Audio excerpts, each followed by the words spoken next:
Bicagne, récap.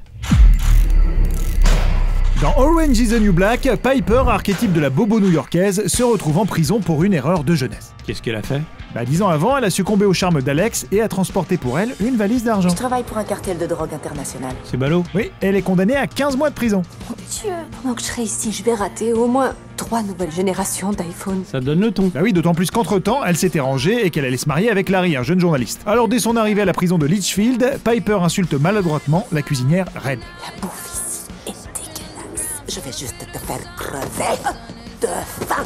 Au pain sec et à l'eau. Piper est surtout naïve et elle n'a pas encore pris la mesure de la vie de détenu. Je vois, elle pensait être au pays des licornes et des papillons. Voilà, mais elle revient quand même dans les bonnes grâces de Red parce qu'elle est maligne et ça l'aide à se sortir de situations délicates. Comme lorsque Folding lui déclare sa flamme et se venge de son refus. C'est la première fois que je dois éponger la piste d'une autre personne. Eh ben t'as une sacrée vie de privilégiée alors. L'arrivée de Piper à Litchfield permet de découvrir ses co-détenus. Autour de Red, qui trafique avec les fournisseurs, gravitent quelques filles comme Nikki, Lorna, Big Boo et Alex. Ah, mais Alex, c'est pas celle qui... Ah si, et elles se retrouvent dans la même prison. Alors à Litchfield, il y a 3 clans. Les Blacks, les Latinas et les Blanches. Et à chaque épisode, un flashback nous apprend les raisons qui ont conduit une détenue en prison. Alors laisse-moi deviner, des mauvais choix de vie. Bien vu. Alors la majorité des Blacks sont des gamines immatures, Tasty, Posy, Cindy et le trans Sophia, et les Latinas vivent comme en famille. Parmi elles, il y a Daya, elle s'éprend du gardien Bennett et se retrouve enceinte. Tant qu'à faire de baiser un gardien, baise-en un moche.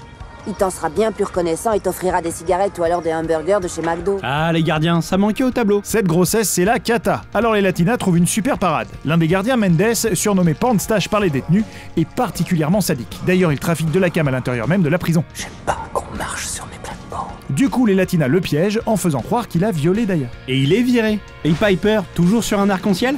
C'est un peu la princesse de la prison. Donc vous vous croyez à l'hôtel et vous voulez changer de chambre? Ils y sont conseillés là à la bonne à condition qu'elle ne devienne pas lesbienne. Ah, un gars qui a du flair alors. Et il y a Larry. Oui, Larry, à qui Piper raconte la vie intramuros. Et lui, il écrit un article dans le New York Times sans savoir que ça va porter préjudice à Piper justement. Piper du coup passe encore plus pour une bourge et tout le monde la déteste.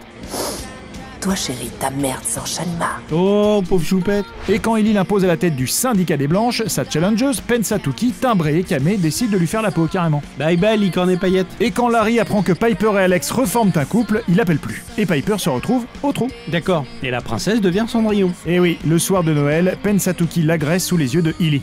Qui les ferme les yeux. Et Piper riposte sauvagement. Mais attendez, l'autre là, Pensatuki, elle est morte. Dis donc, sois pas impatient, tu attendras la saison 2 de Orange is the New Black.